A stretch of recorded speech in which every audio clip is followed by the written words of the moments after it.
Welcome back to the second session within the block on language and discourse. One announcement before we start. The registration on campus for the web assessment, for all the exams you are going to take in this semester, has started today. And so everybody should register.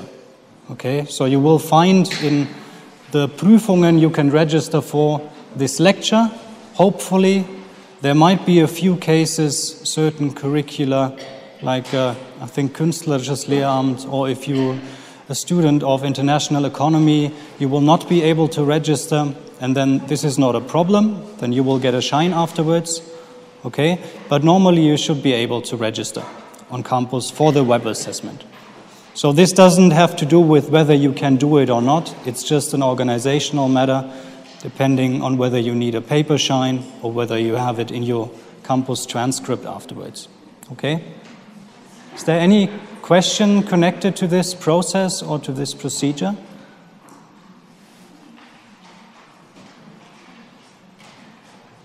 Or any other questions that arose during the week? Anything unclear, anything that didn't work? No? Okay, then let's start with the next step, the next phase, language and discourse, from sentence meaning to utterance meaning. This is what we are going to deal with, so a very quick overview over today's session. At first, we will look at this distinction between sentence and utterance, okay, these two terms, and what is behind them. And then we will take each block, look at sentence meaning first and the concepts associated with it, the important concepts, and then utterance meaning, and some of the concepts that we deal with when we look at utterance meaning. Oh, Jesus.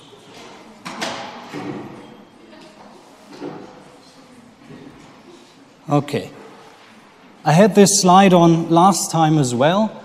The distinction that we are going to be needing today, especially today, is the one between semantics and pragmatics. Okay, and it also has a lot to do with the distinction between sentence meaning and utterance meaning. Okay, Kohn says this very well in his chapters 6 and 7, which I again would advise you to read. Okay, semantics deals with the meaning or the potential meaning of words, phrases, and sentences out of context, context independent, context invariant, also speaker independent. Where's my cursor there? Whereas pragmatics deals with the meaning of expressions, and that's mainly utterances in contexts. So context-sensitive meaning, speaker-dependent meaning.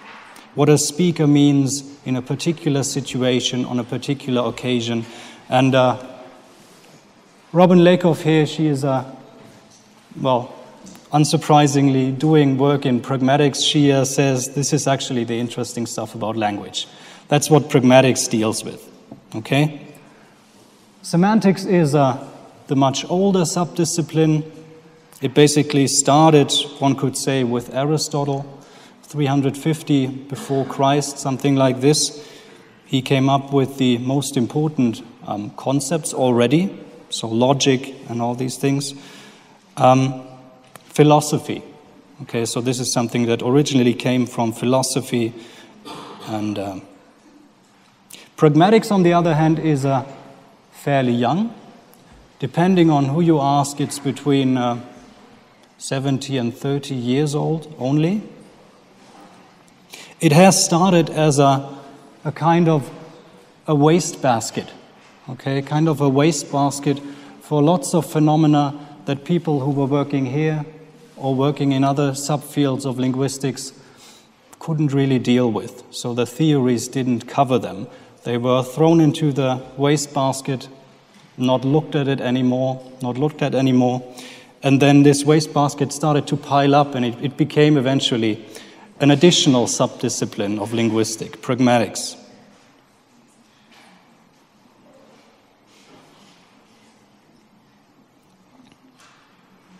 Okay, there are a few additional other differences that are or consequences of this, and we will come to those later on. Sentences and utterances. Okay, so you can't really see this. One other distinction that is, in a way, implied in this is the distinction between system and use. Okay, so looking at language as a system, we did this last time when we looked at dictionary entries, structural linguistics, and so on. Language as a system and language as use. Sentence meaning is basically, so semantics and looking at sentence meaning is looking at the system. So sentences in the sense of an abstraction, okay? A sentence is a well-formed string according to the rules you have for forming well-formed strings. For example, syntactic rules. Okay? Context independent, we said that already. Basically, when you ask somebody for sentence meaning, you are asking for what is given with the linguistic means of expressions, with the words in the arrangement that they are to be found, the syntactic meaning, the word meaning. Okay? An utterance, on the other hand, is something slightly different. Okay? This is a definition by a very early, actually a discourse linguist. So he was looking at larger units of language. He says, an utterance is any stretch of talk by one person before and after which there is a silence on the part of that person. Okay, so there is no idea really of sentence involved here. Actually, what you find is that such stretches are very often sentences, okay, but not the same kind as what we say when we say sentence on this side. So you could distinguish this as a system sentence, an abstraction, and a text sentence. So a sentence you find on paper, okay? And this is the type of sentence as utterance, a sentence that is actually uttered, okay, becomes an utterance. Utterances are context-bound. They appear once at a certain point in time, in a certain situation, in a certain context. Afterwards, they are usually gone, okay, at least spoken utterances. Written utterances are slightly different, slightly more complicated to analyze because they seem to be, stay on paper once they're written, and then the process of understanding them is separate from the process of producing them, something you don't have in spoken language usually, okay? As soon as I say something, you hear it. I make an utterance, you understand the utterance at the same time. When we ask for utterance meaning, we are basically asking, what do we understand, how, and why?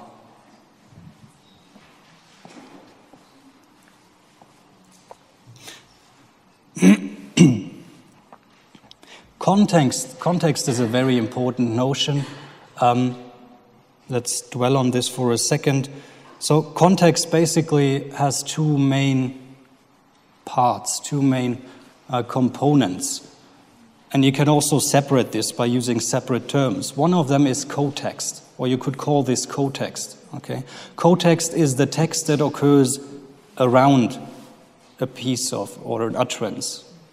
So cotext is the text before and the text afterwards. All the utterances before and the utterances afterwards. When you look at a page and you pick out one of the sentences on the page, then the cotext is the sentence before, the sentence after, and depending on how large a chunk you want to take in, can also be more. And then the other component is the time of the utterance, the place of the utterance, the person, the speaker who is performing the utterance, the addressee who is present at the time of the utterance. Okay? So these are the components that make up this construct of context that becomes very important when you analyze the meaning of utterances.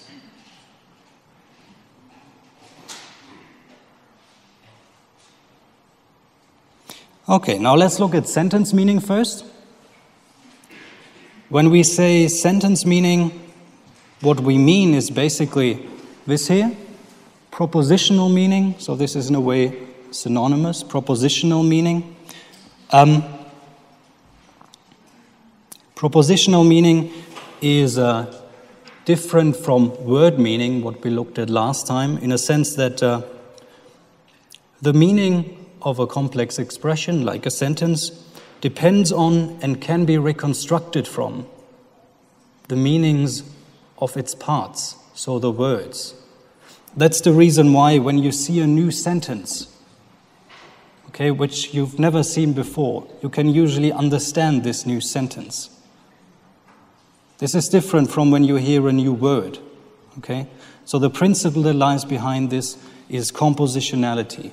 The meaning of a sentence is made up of smaller parts of the meanings of words and the syntactic meaning of the arrangement of the words. The idea behind what a proposition is a bit different. It's also an abstraction. So a proposition, the thought behind it, it's the semantic representation of a sentence. Okay? The semantic representation of sentence meaning.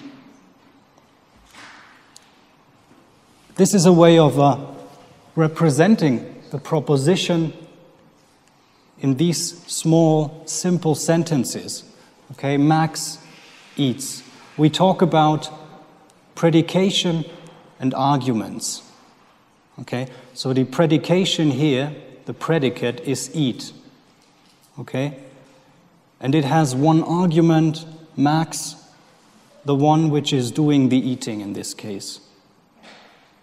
Predications and arguments. Okay, and this is the sort of notation that you can use to represent this relationship in this sentence, the proposition contained or expressed in this sentence. It's very similar to if you are doing programming, for example, JavaScript and so on. You have a function and you have a variable. That's kind of the same notation, the same type of notation. You can have more than one argument with this verb to eat, with this predicate. So Max eats apples. You have two arguments, Max and the apples. The apples are eaten by Max, so that's the passive version of the sentence. Interestingly, the passive version has exactly the same semantic representation, expresses the same proposition. Okay? So again, eating is being done, Max is doing the eating, he's doing it on apples.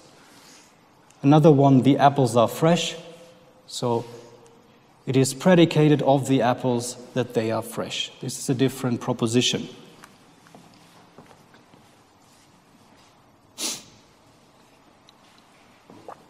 It can be more complex, of course. We can have something like this here with more brackets.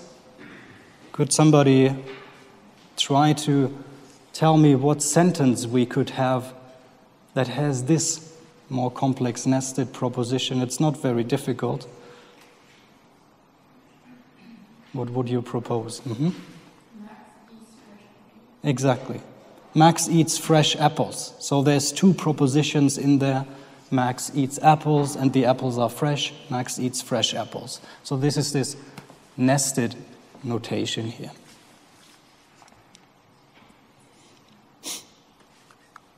So in semantics, when you talk about understanding the propositional meaning of a sentence, okay, this means, well, knowing what the sentence talks about. This means knowing what needs to be the case for the sentence to be true. Okay, that's interesting. Knowing what the world must look like in order for this sentence to be true. This is the same as knowing the meaning of the sentence. And in other words, you know the truth conditions of this sentence. So what does the world need to look like in order for the sentence Max eats apples to be true? It's fairly simple. Max needs to eat apples. Then this sentence is true, otherwise it's not. So this is truth conditional semantics.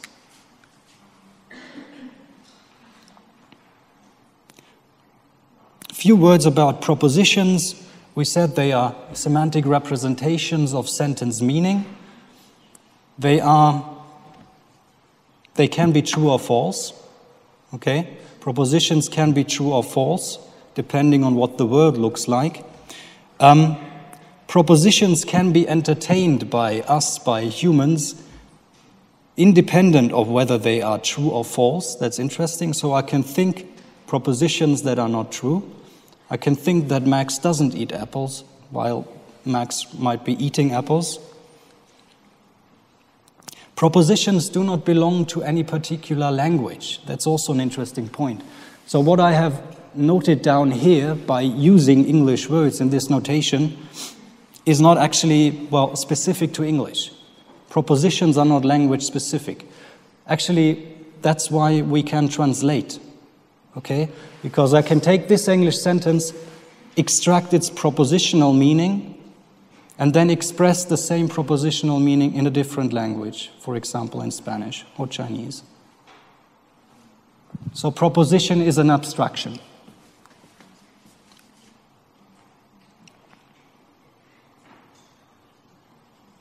They do also have something to do with thought, but that's a very complicated relationship.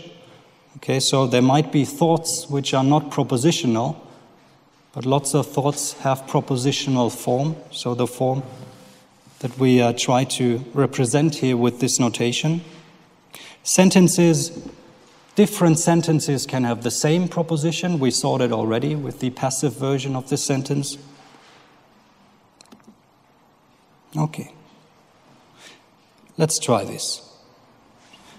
Do these sentences have the same proposition, the same propositional meaning?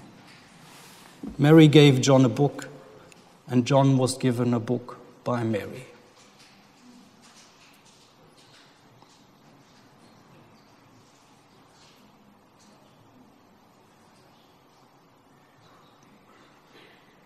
Mm-hmm. Yes.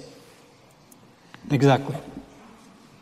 So we could actually represent this meaning by using the predicate and argument notation. We don't need to do it. It's fairly it's the same as we just saw, just the predicate is give, and then the argument is Mary, John, and book. Okay? In both cases. So the same proposition. Am I an idiot? And I am an idiot. Do they express the same proposition?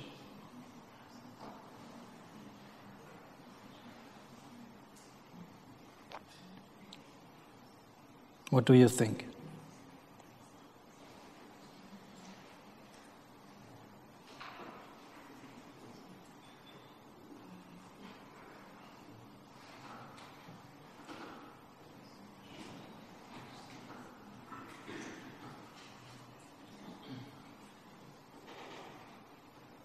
Don't know? Actually, they do. Okay? So, in both sentences, it is predicated of the I, whoever is the speaker, the person who utters this sentence, well, that he is an idiot. Okay? There is a difference, though, and it's very, in a way, not very satisfying that they should have the same proposition. We will come back to this problem, okay, when we talk about utterance meaning. What about this one? I think you can go home now, and the session is now closed.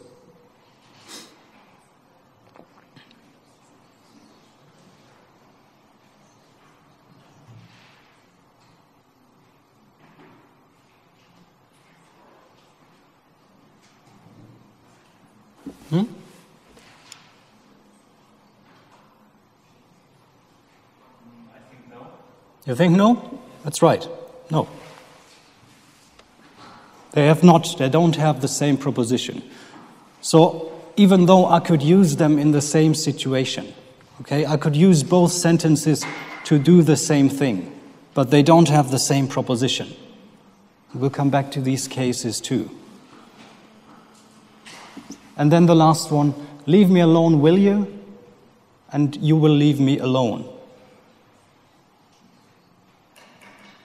How about this one?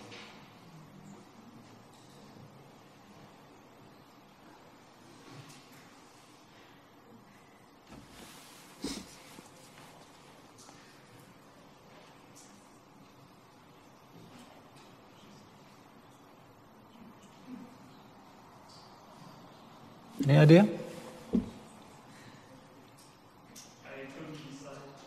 You couldn't decide? The first one is lead me, is the important part, and the second one is you will. So I decided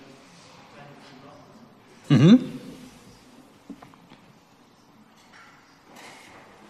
not. Okay, does it matter? Maybe it doesn't. So for what we want to know now, it doesn't.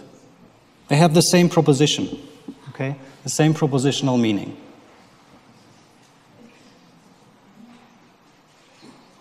Okay. This is something slightly more complicated, okay? We talked about simple propositions now, something like Max eats apples. But actually, when you use sentences, sometimes you also use conjunctions or other function words to, coordinate propositions. Like you use the word and to coordinate, for example, these two propositions.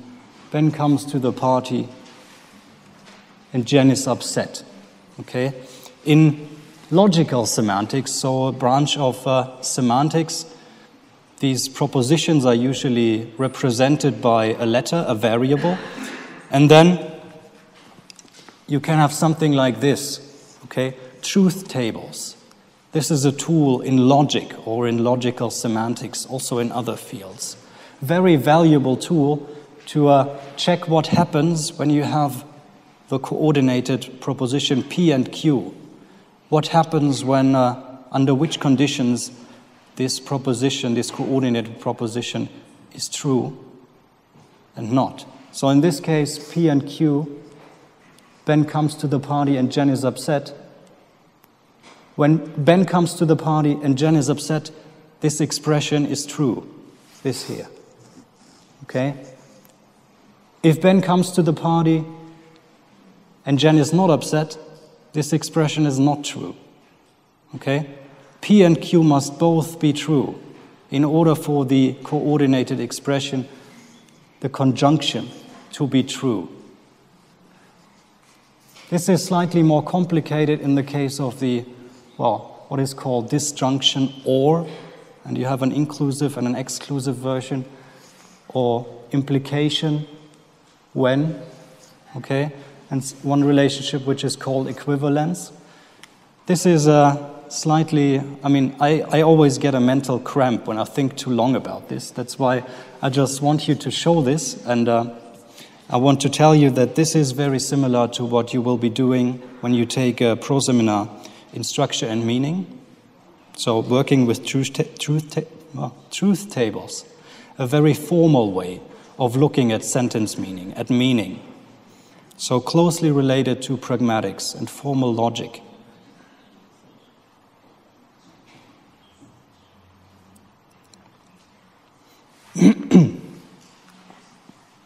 Semantic inference. So the word inference will be a key word for today's session. And inference is basically something a logical conclusion you derive. Okay? Some of you might have had sessions on logic in one or the other curriculum. Socrates is human. All humans are courageous. And the conclusion, Socrates must be courageous. This would be an inference, okay, a deduction, a conclusion drawn from premises. One of the inferences that we can observe when we look at sentence meaning, at semantics, is entailment, okay? Some sentences, or actually most sentences, have one or more entailment. The definition is that when a sentence meaning A, a proposition A, entails a proposition B, then whenever A is true, B must also be true. Okay? The sentence Mary broke the window entails that the window broke. Okay? It also entails that somebody broke the window. It also entails that somebody did something to the window. Okay? It also entails that somebody did something to something. So the more general. You have the sentence, there are 3 roses. This sentence has the entailments that there are 3 flowers. So we learned last time that flower is a hyperonym of rose. So when you have 3 roses, you automatically also have 3 flowers. You also have 2 flowers, or you have 2 roses. Okay, when you have 3 roses, there's also 2. When you have 2, when you have 3, there's also 1. These are entailments. So the relationship between this and this is called entailment, and it's represented by this symbol here.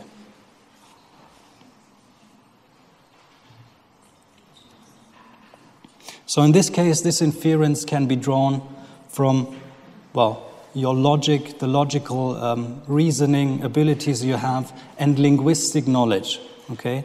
So only linguistic knowledge enables you to do this. You don't need anything else. This is another type of inference that you can look at from semantics, presuppositions, okay? Presupposition can be defined as a proposition, so again, proposition that must be true, in order for the proposition of a sentence to be truth evaluable. Okay? So let's look at the first example. Kevin managed to repair his computer. Okay? If you want to ask, is this sentence true or not? Kevin must exist. Okay? Otherwise, you can't really do this. Kevin must have a computer. And Kevin must have tried to repair his computer. These are presuppositions of this sentence. Okay? One very peculiar thing about this type of inference, about presuppositions, is that they remain constant when the sentence containing them is negated. So that is very special. When Kevin didn't manage to repair his computer, he still must exist. He must have a computer, and he must have tried to repair his computer. Okay? There are certain structures, certain constructions in English known to trigger presuppositions. For example, you have WH questions. When did you repair your computer? Triggers the presupposition that you have repaired your computer. Okay? How did you repair your computer? Also triggers the presupposition that you did repair your computer. Possessive constructions like we have here. Kevin's computer, for example, presupposes that Kevin has a computer. Actually, every noun phrase can be said to carry an existential presupposition. Okay, whenever I use a noun, this creates a presupposition that whatever I'm talking about does exist. There are certain verbs which are known to trigger presuppositions, like in this case we have managed. You talk about lexical presuppositions. You have others like stop. Okay. Did you stop beating your wife? Did you not stop beating your wife? Would be in the negated form. In both cases, the speaker must have been beating his wife. Okay, so stop. Certain adverbs like again. So did you run the red light again? If I ask you this, you really have no way out. You must have run the red light before. Okay.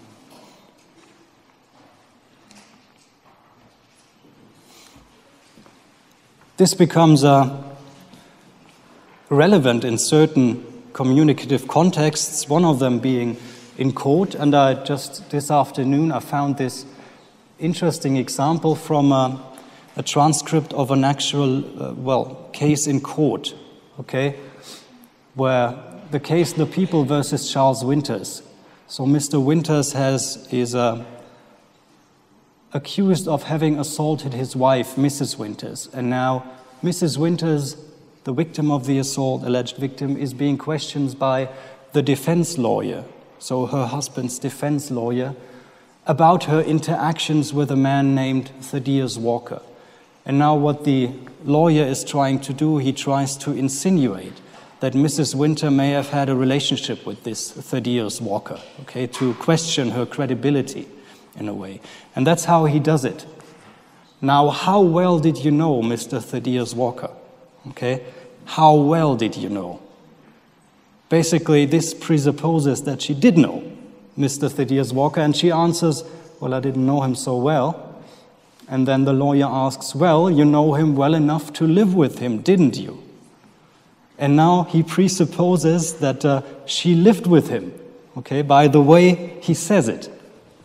And she says, no, sir, never. I haven't lived with him at all. So it's actually not true. The lawyer makes this up and he uses presupposition, okay, to insinuate certain things. So in court, presupposition can be a powerful tool or a powerful means of manipulation, also in advertisement. Okay, so when you look at adverts, do this, you will realize that they work with presupposition all the time.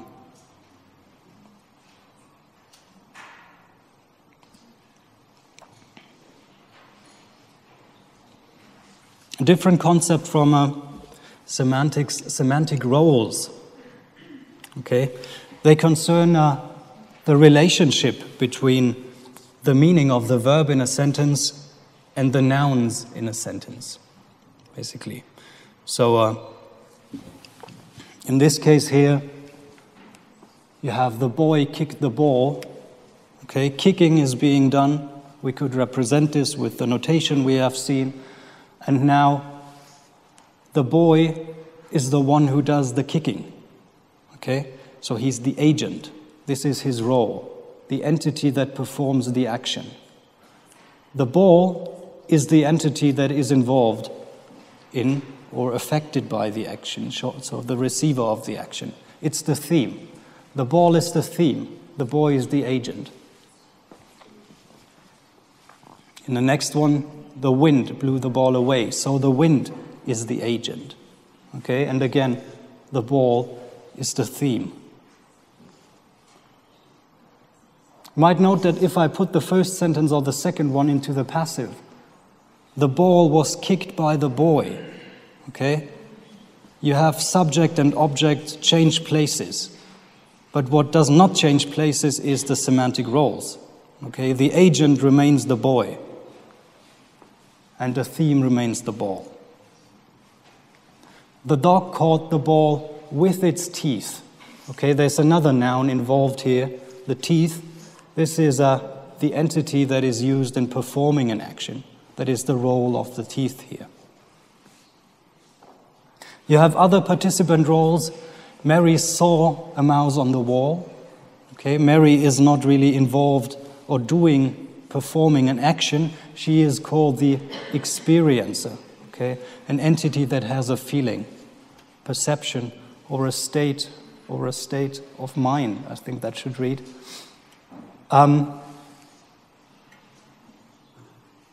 Location, okay? So this phrase here, on the wall, would be said to carry the semantic role of location, where an entity is. The source, where an entity moves from.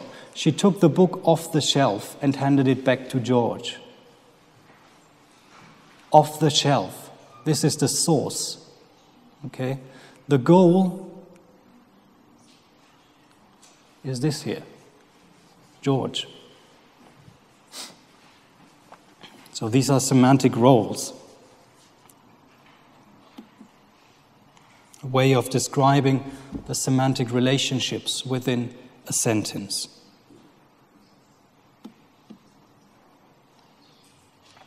That's it for sentence meaning already. Okay. We now go further to utterance meaning, meaning in context.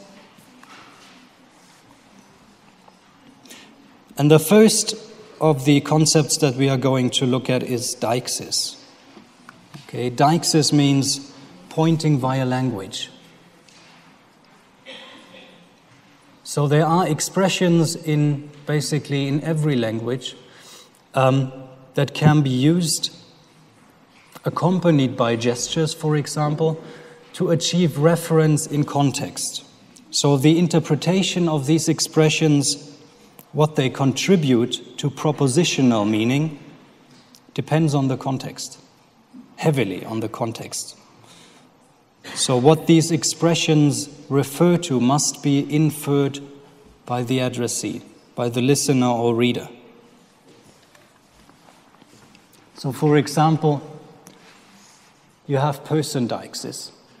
Okay, so these are the deictic expressions that you have: pronouns, demonstratives, adverbs of time, place, and so on. And their use and interpretation depends on the location of the speaker, the location of the hearer, the time and place of the utterance. Okay. Person deixis, the participant's role that we have. In conversation, actually, when you talk to your friend, you continually switch from being I to being you, okay, without actually realizing it. So the I that you are using in conversation becomes you as soon as your interlocutor, the person you are talking with, talks about the same referent, okay? Little children actually have to learn this. So this is not something we can do naturally. It needs to be learned. When little children want you to sing them a song, they will often at a certain age say something like, sing you a song, okay? Because they can't make this switch. Often they don't really get that they are now me, okay? Sing you a song, sing me a song. Often they also refer to themselves in the third person, okay? So he, she. This has to do with learning deixis. Connected to person deixis is a social deixis. It's slightly different, okay? You all know that in German you have this distinction between du and sie. You also have it in Spanish. You also have it in French. You don't have it in English. There you have only you. In German, you are actually forced in a situation to make a choice how you address somebody, okay? Whether you are using du or whether you are using sie.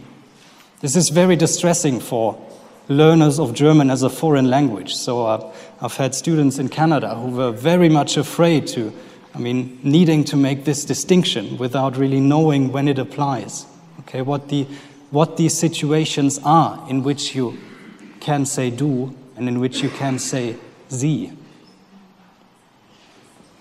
There's also research on, in Spanish, you have usted, for example, as a formal form, and the conditions of use when you have to address somebody with the formal form depends.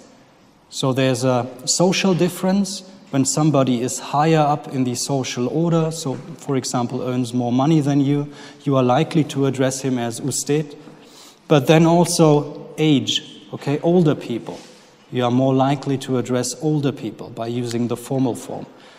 And research has shown that the older-younger distinction is stronger. So a person with a higher social status would always address an older person with using the formal form. This is one line of research in this area, social deixis. Then there are forms of address like mate, pal, and then sir on the other hand, so formal and informal ways of addressing persons.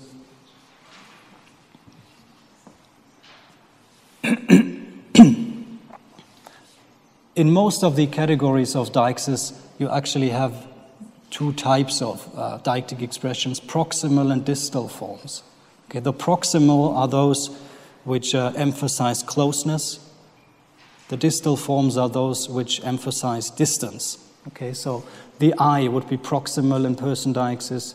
The you could say medial, so between distal and proximal, and then he, she would be distal. Okay. If I say you, okay, I point to you, I refer to you, I accompany my deictic use of the pronoun you by a gesture. I'm picking you out, or I'm picking him. Okay, so that would be a distal use of person deixis. We also have time deixis, so this goes the same way. We have deictic expressions for time, like now. Now would be a proximal term, and I can also accompany this by a gesture, say now, mark a point in time, and I can talk about then, okay? I can talk about, well, after the session, for example. What all these uses have in common is they depend on when I say it. Okay? They depend on who says it, when he says it, and then when you look at place deixis, also where he says it. Here and there. Okay? Here is where I stand usually. Close to my body, the proximal term, here. And then the distal, there. When you go back to time deixis, it's interesting then that when you make an appointment, for example, you always have a choice whether you use deixis for making this appointment, for example here, see you tomorrow. You could also say, if tomorrow was Saturday, of course, which it isn't, see you on Saturday. Okay, you also have the choice of using this here, a non-deictic way of expressing this state by using this system of reference, see you on January the 19th, 2013. If today were Friday and we would be making a date, if you did this here, it would be very odd. Very, very odd. Okay? If you did this here, it would be a bit better, but it would still be strange. I would expect you to say this. Okay? The maximum of contextually bound meaning that you can do. So people prefer to use deictic expressions over using other means of reference.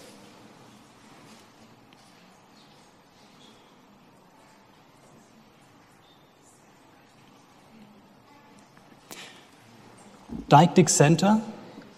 So what all this implies here is that we build up a kind of coordinate system around our bodies in terms of space, time, and personal distinctions. And the center of this implied coordinate system is called the deictic center.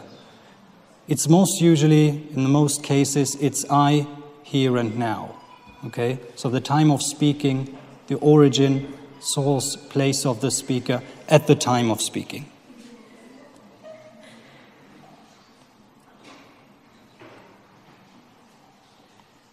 Deictic projection is something that can come up in certain cases, so you can project your deictic center to another location, to another point in time. Imagine you are talking to somebody on the phone and you are giving him or her directions, okay? And you are imagining where this person might be now and what he or she has to do in order to arrive where you want her to.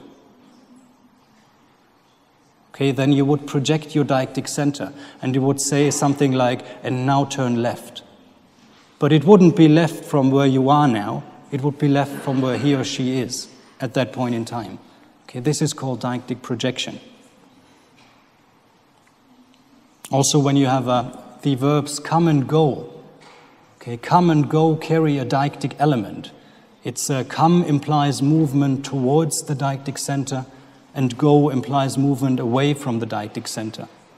And you would be able to say things like, will you come to my house tomorrow? Independent of whether at that point in time when you are uttering that sentence, you are at your house, okay? So you project yourself to the location in your house, and that's why you can say come. You project yourself to a point in time where you will be at your house, the future place of the speaker. Okay, so I tried to sketch this coordinate system here. I hope it helps you a little bit. It's not very beautiful. The axis of space and time, and then also personal distinction involved here. And I looked for some examples of deictic use, and I found some in a recording I made of last session.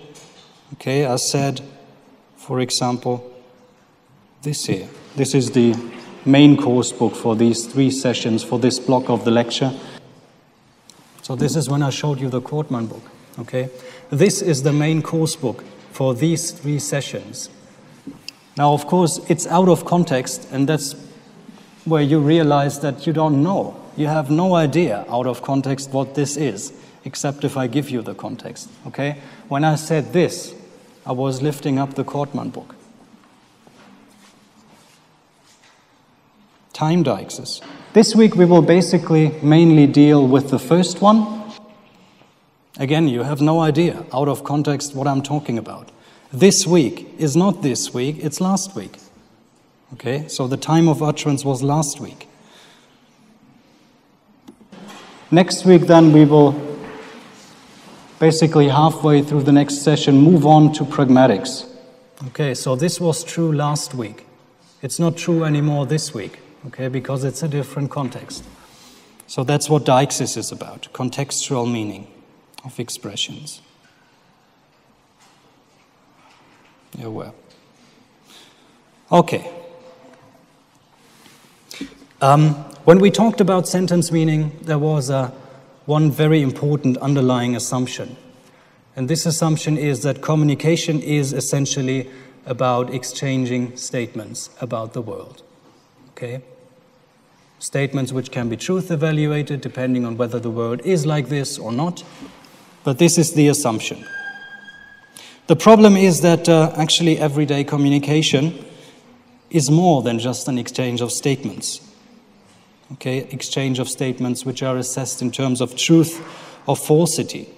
There are statements, there are utterances which cannot really be evaluated in terms of true or false. So for example this, happy birthday, doesn't work, okay? So there is no true or false, it just doesn't apply.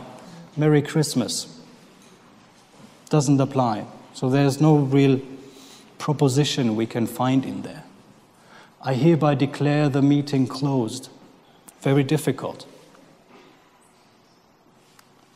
I'm afraid that I will have to ask you to leave.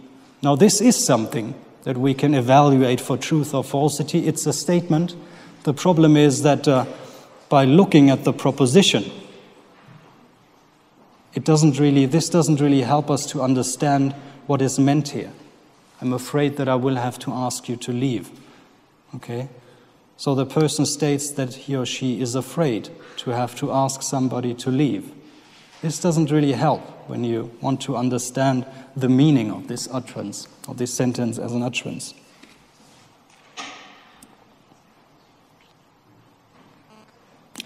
This is where the concept of illocutionary meaning comes in, becomes very important.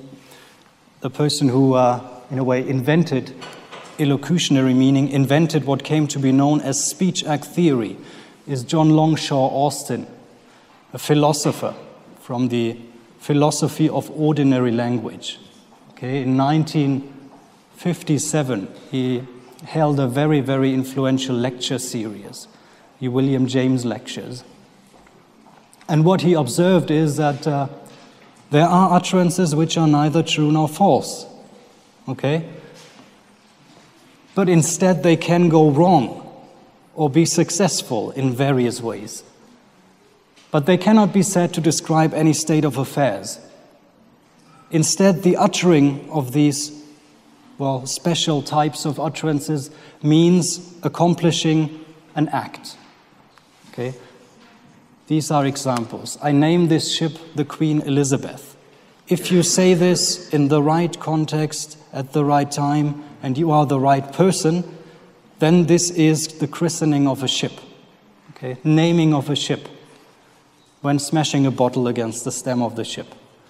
You are fired, uttered by your boss, and meant seriously. This constitutes the act of firing you. Okay? While the words are being uttered, an act is being accomplished. This is what Austin observed. And from this he developed what came to be known as speech-act theory. Okay? And illocutionary meaning is the heart of speech-act theory.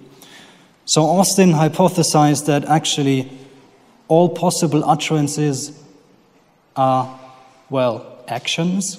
Okay? Uttering, speaking, communicating is in essence acting.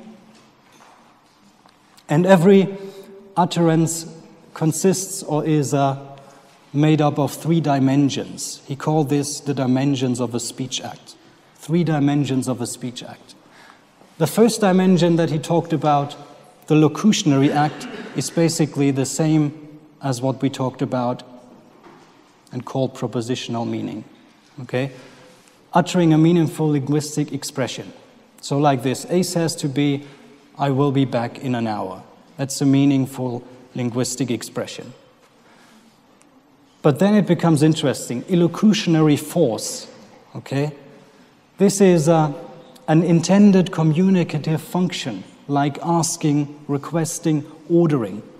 And in this case here, when A says to B, I'll be back in an hour, the illocutionary force would be describable as A promises B that he will be back in an hour. So the act that is performed is a promise, okay? And then a third dimension, perlocutionary effect. So these utterances may have been created with an intention to achieve a certain effect. For example, convincing the addressee, persuading, surprising, misleading. But then the effect that this utterance has might not be intended, okay? So effects cannot be controlled. In this case, by saying, I'll be back in an hour, A might reassure B. Okay? He might also annoy him.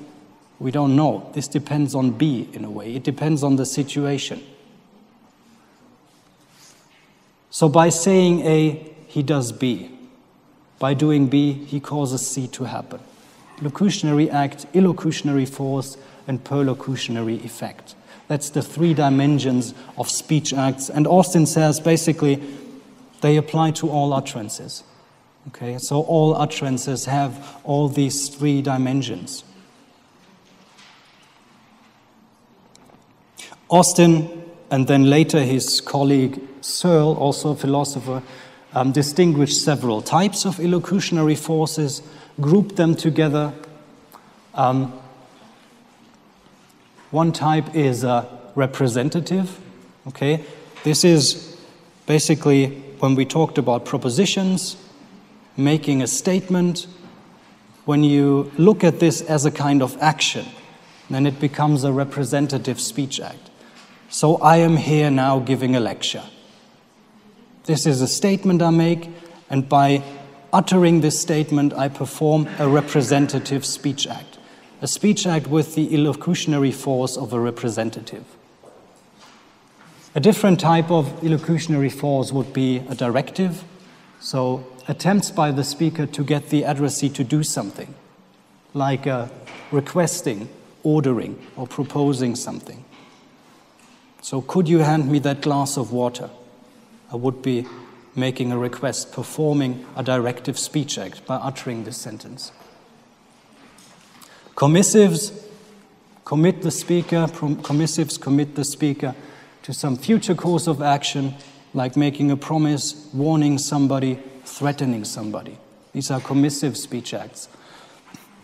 Expressive speech acts, expressing a psychological view or state in the speaker, congratulating somebody, thanking somebody, apologizing to somebody.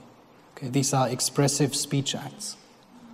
And then the ones we looked at just a slide ago, declarations. They effect immediate change in some current state of affairs, like christening a ship, firing somebody, or when the priest marries a couple. Okay? When he says, you are now husband and wife, then it's so. If he is really a priest. Not everybody can do it, of course.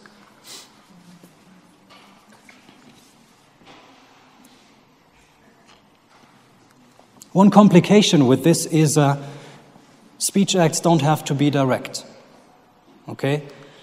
There's a distinction between direct and indirect speech acts, and one way of approaching this possibility is that you have grammatical forms. In English, you have 3 sentence forms.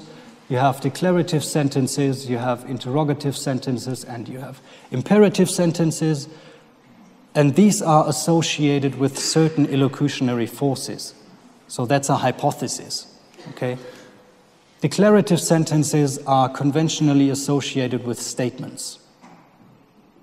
So by phrasing declarative sentences, you usually make statements.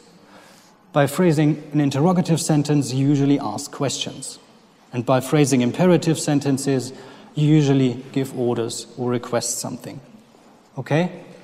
And when we take this form and force relationship, we can talk about direct and indirect speech acts. For example, open the window is an imperative sentence, and it is used to perform a directive speech act, so giving an order. Okay, then we would say this is a direct speech act. Now we have cases like this, can you open the window? Which seems to ask for a person's ability. Are you able to open the window? Which is of course nonsense, because everybody knows. Okay, this cannot be meant. So it's an interrogative sentence, but the illocutionary force, the function, is a directive speech act again. So it's again a request to open the window. I would like you to open the window is a declarative sentence, but used with the same function in mind, also directive. And then you could also just say, it's hot in here, and hope that people will understand that you intend to say this as a way of getting somebody to open the window. Okay, so an indirect request. And this is a way to analyze indirect speech acts.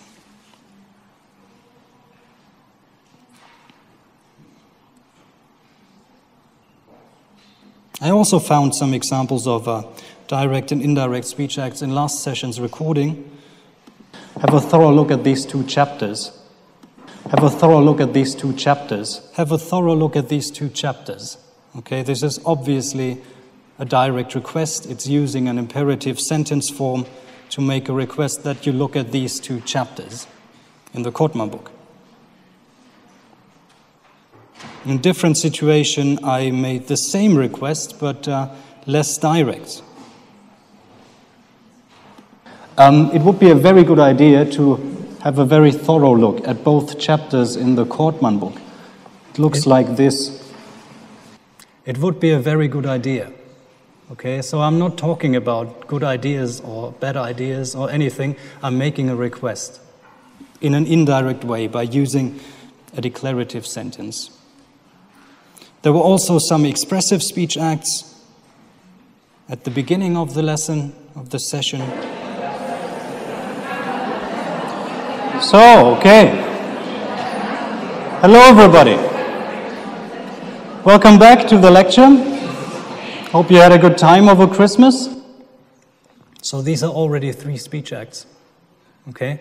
You could even add another one. By doing this, by saying this, by performing these speech acts, I have also been opening the lecture. Okay, this would be a declaration. So I have the power of opening and closing the lecture at the appropriate points in time. So greeting, welcoming, and wishing well. And then at the end of the lecture, then I would say, see you next week. Bye. So you hear how you took this as a signal, okay? See you next week, bye. And you realized that I was, closing the lecture, bidding farewell. And then you started knocking and getting up. Okay, there's one other, a written one from the forum on Moodle, where before the last session, I wrote you a message about the handout, okay? And I said, I have attached a brief handout for today's session of the lecture. What is the form of this utterance? Making the analysis we have just talked about. Is it a declarative sentence, an interrogative, or an imperative?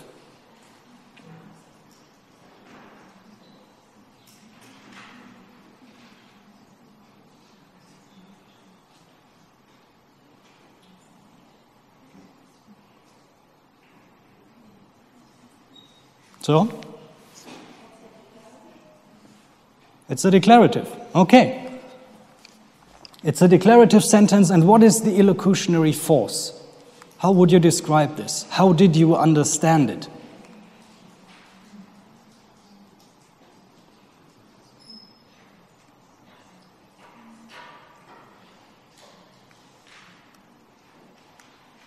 What would you say? How did you understand this? Or how do you understand it now?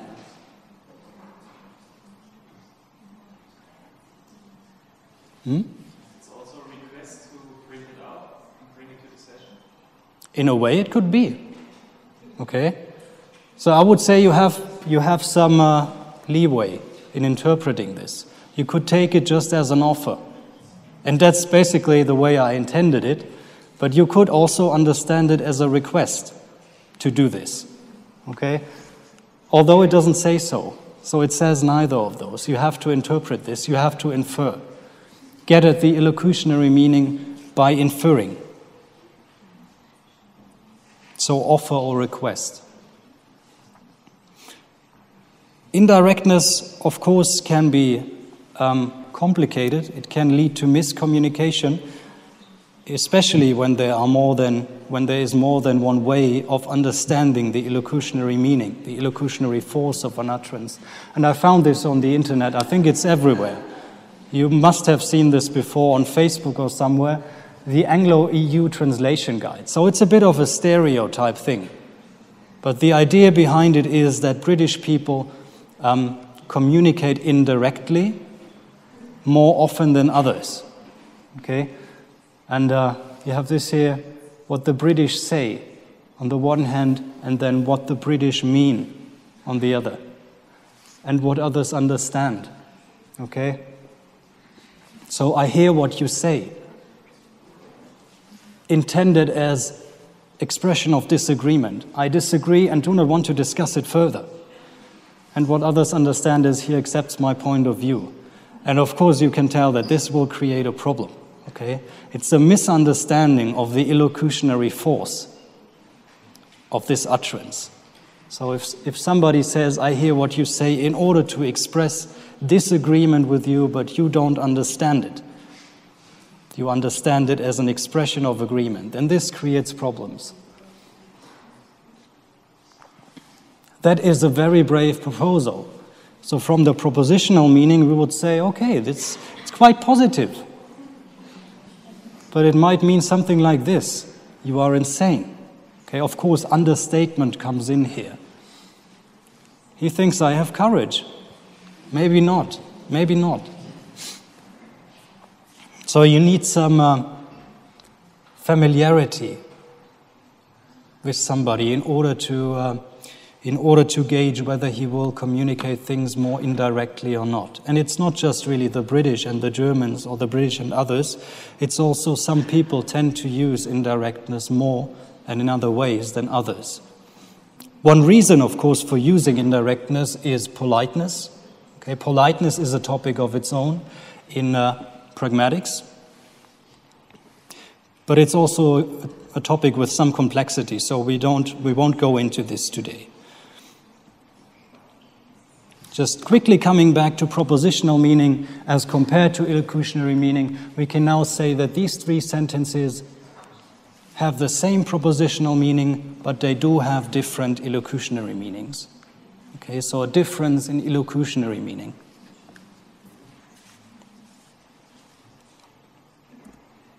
Let's get to a different concept, a different theory in pragmatics. The theory of Grice's cooperative principle, the theory of implicature. Okay, so this is the philosopher Herbert Paul Grice. Around the same time as Austin worked, he also gave the lecture series, the William James lectures. He asked himself how it is possible that people understand more than is said. So something we have been dealing with already, more than is in the words. How is this possible? And basically, how do people arrive at this more than what is said, at this additional meaning? So when you have something like this, a person A asks, what's the time? And person B answers, well, the evening news just started. Apparently, this doesn't have anything to do with time, but, well, it gives person A what she wanted. Okay, or in this case, shall we go for a walk? And the same answer is given, the evening news just started, but it means something completely different. How is this possible? In the first case, this might mean, or the person A might understand something along the lines of, it must be around 8 p.m. In the second case, he or she might understand that, no, I don't want to.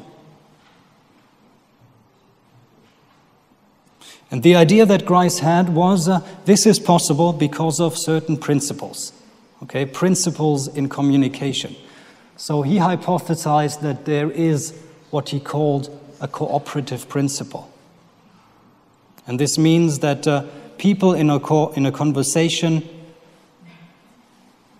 work or adhere according to certain maxims. Okay, they cooperate in conversation and they observe certain maxims. Okay, these maxims: quantity, quality, relation, and manner. And he phrased the cooperative principle in this way: make your conversational contribution such as is required at the stage at which it occurs by the accepted purpose or direction of the talk exchange in which you are engaged. This is his cooperative principle. It's important to note that he didn't intend this as an imperative, so as a way for successful communication. This is not what he meant. What he meant is that this is an assumption that we have when we converse with somebody. Okay, when we engage in conversation, we assume somebody else to act according to this principle. And this is the reason why we can get from what is said to what is meant, and why these two can differ. Because we expect people to make their contribution as informative as is required, but not more informative or less informative. We expect people to not say what they believe to be false, okay? Or to say something for which they lack evidence. We expect people to be relevant, and we expect people to be clear, brief, and orderly in what they say. Grice gives a good illustration of these four maxims. He says, you also have these in real life, so outside of communication. For example, if you are assisting me to mend a car, repair a car, and I tell you that I need 4 screws, I don't expect you to hand me 6 or 2, okay? I want exactly 4. If I need sugar as an ingredient for a cake, he says, I do not expect you to hand me salt. So this would be the equivalent of a lie, okay? Salt and sugar look the same.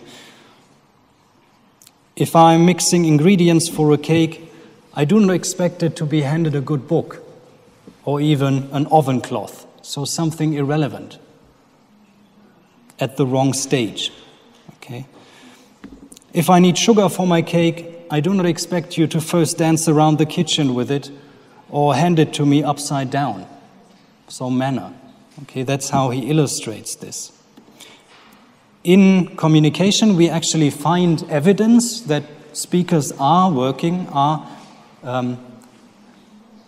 phrasing their contributions according to these maxims by what is called hedges, okay, hedges.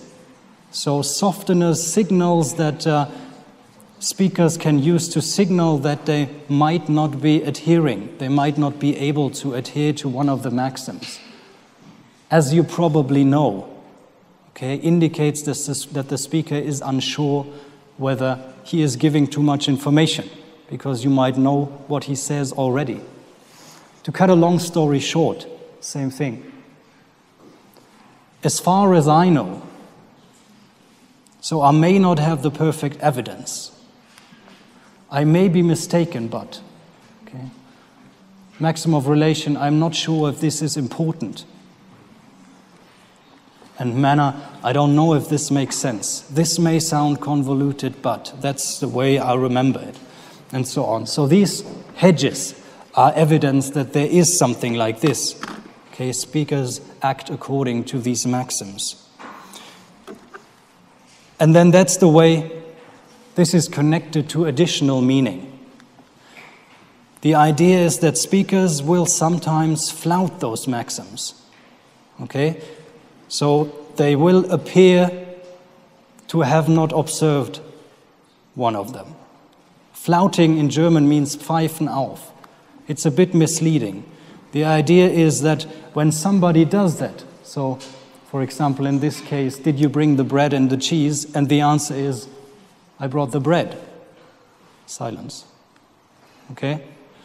It looks like this speaker didn't give as much information as he should have.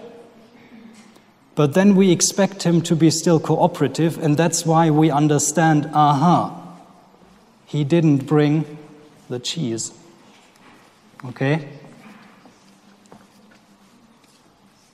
So we infer that B didn't bring the cheese because he didn't give the information. Queen Victoria was made of iron. So this might be seen as a lie. Queen Victoria wasn't made of iron. Okay, she was made of flesh and blood. But we infer that she had an iron will because we assume the speaker to be cooperative. Okay, and that's how we can maintain this assumption of cooperation. Even though it looks like he didn't stick to the maximum of quality, we understand something else. Are you coming to the wild party tonight? My parents are visiting. So on the surface, this is not related to the question. Okay, but to preserve the assumption of cooperation, we can infer that B will not come to the party. This is slightly contrived here. How was the opera? Well, the singer produced a series of sounds corresponding closely to the score of an aria from Rigoletto. The idea is that B is phrasing his response in a very, very special, convoluted manner, long manner, and by this way he is implying that the singer was bad. So he is generating an implicature that speaker A can infer. Okay, so these are inferences, pragmatic inferences. These are inferences that these persons can draw on the basis not only of linguistic knowledge, but of the cooperative principle and the context. Okay, pragmatic inferences, additional meanings that they arrive at by using pragmatic knowledge.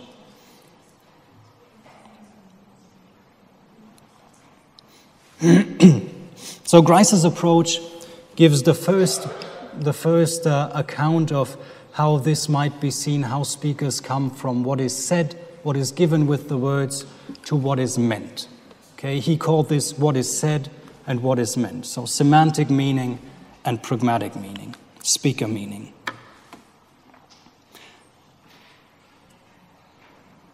I would like to, as a last point for today, look at a development from Grice's theory of conversational implicature. It's based on what Grice said, but also criticizes Grice very heavily. It's a cognitive theory, so a theory from a very different angle. Grice was a philosopher, a logician actually, and Sperber and Wilson, the inventors of relevance theory, are cognitive scientists. They drop the cooperative principle. That's the first thing. They say that in order to explain how people understand more than is said, you don't actually need this. They drop all the maxims. They say we don't need any maxims. They say you only need one thing, one principle to explain how people understand more than is said. The principle of relevance. Okay? They phrase this as a cognitive principle. They say the human cognitive system, so the brain, is geared to the maximization of relevance. The brain always tries to search for things that are relevant. Okay? What is relevance?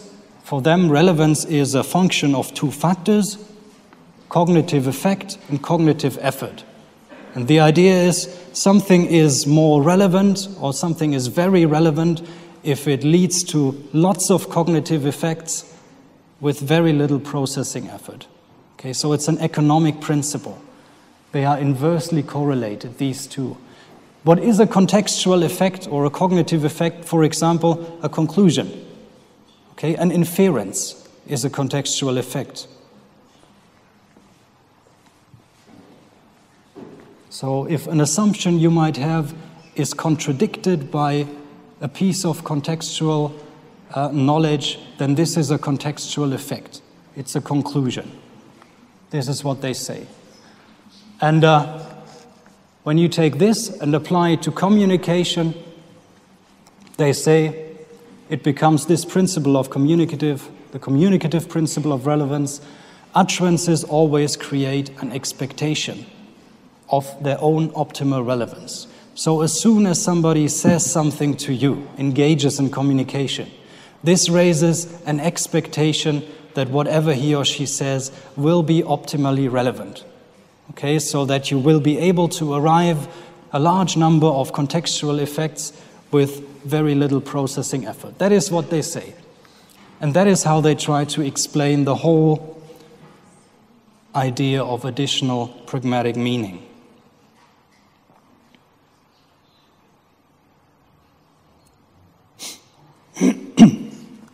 So according to relevance theory, contextual effects are the results of inference processes based on various knowledge resources. For one thing, word and sentence meaning, so semantics is included in their model, semantic meaning, propositional meaning, and then context and context knowledge, okay, as well as world knowledge and beliefs. And they say these knowledge resources are strategically, they are used simultaneously and strategically in order to understand the utterance. And this means basically that the degree to which one of these resources is used, or whether it is used at all, is influenced by this strategic goal. What does this mean? Basically, it means that in certain cases, for example, it might be that somebody doesn't need to parse the syntactic structure of a sentence. Okay, because he can arrive at an inferred meaning before he needs to do that. This is the idea. So there are shortcuts all the way through. Strategic use of different knowledge resources.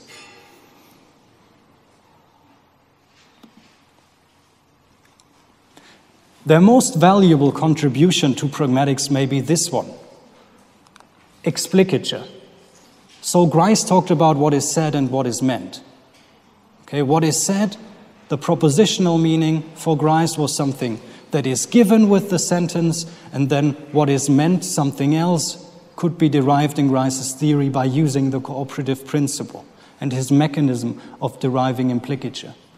Now, Sperber and Wilson say that this doesn't work. What is said is not given with the sentence, is not given with the propositional or with the words, with the linguistic expressions.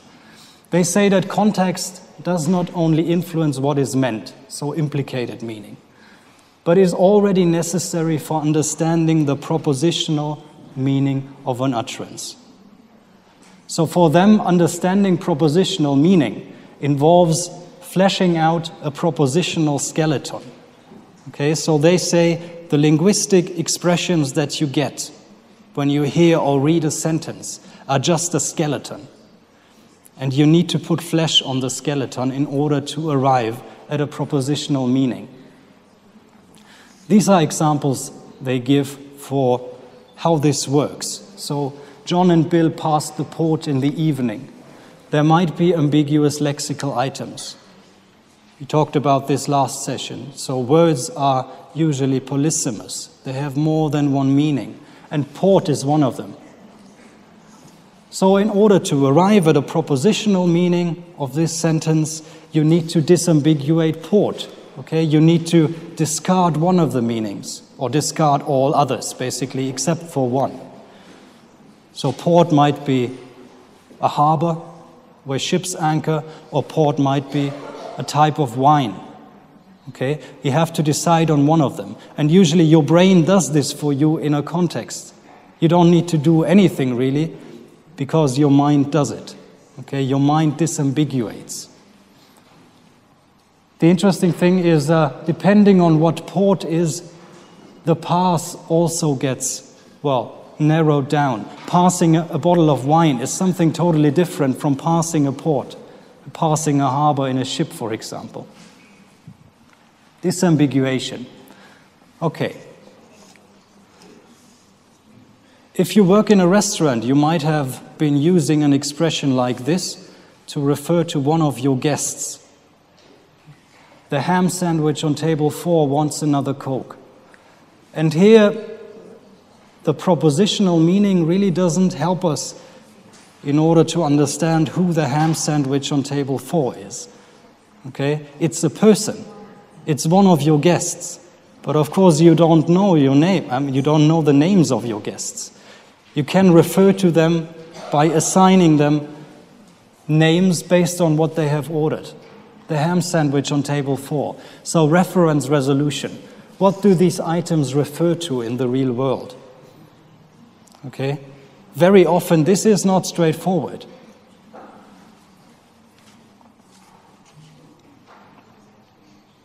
Or something like this. I haven't watered the flowers yet. What does it mean? Usually it doesn't mean that you haven't watered the flowers ever. Okay? It usually means something, I haven't watered them today. Or depending on what type of flower it is in a larger interval. So this has to be contextually enriched, the yet has to be contextually enriched in order for this to become a full propositional meaning. And then, when we take relevance theory and look at an example, try to analyze this by using the whole of what Sperber and Wilson proposed. This example here, did you have fun at the party? And person B answers, nobody came, the DJ played lame songs, and I went home early. They say what you need to do first is you need to explicate, okay? You need to make explicit what is not explicit in the words. So what does nobody mean? It's fairly sure that it's not nobody that came, because with nobody you can't have a party. Okay, for example, you have a DJ. So the nobody might mean somebody, something like nobody I knew. The DJ is an odd thing. Which DJ? Okay, somehow a DJ crops up. And of course this goes together with our world knowledge of what is involved in parties. There might be a DJ. So the DJ at the party, he played lame songs. Now what does lame mean? And this is really very, very difficult. So lame for speaker A. The idea is that you would need to know speaker A. You would need to know what he identifies as lame. So maybe he doesn't like pop music. And then, meaning, and because of this, I went home early. And what does early mean? Okay, early in the evening. For speaker A, this might mean before 1 o'clock. For somebody else, it might mean something else. Okay, now you have inserted all the additional pieces of meaning that you need in order for this to be a fully propositional meaning.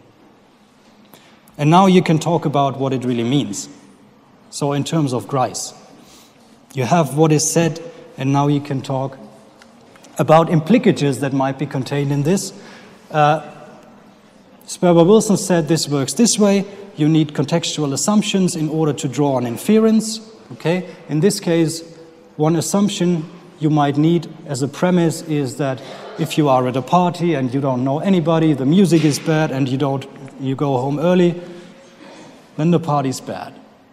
Okay? And by using this contextual assumption that you need to draw from your world knowledge, you are able to infer that A didn't have fun at the party. So this is the way Sperber and Wilson's account of understanding utterances works. Okay?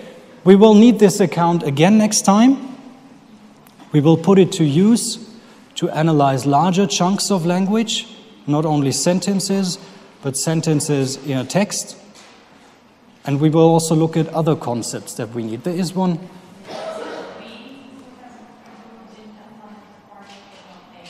Could you speak louder? Isn't it B who didn't have fun at the party because he's the one saying it? Oh, you're right. I'm very sorry. I switched around B and A. B infers that A didn't have fun at the party. Very good, thank you. Okay, are there any questions right now?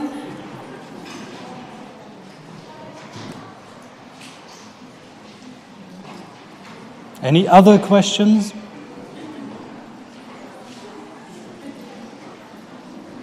Okay, then see you next week for the last session.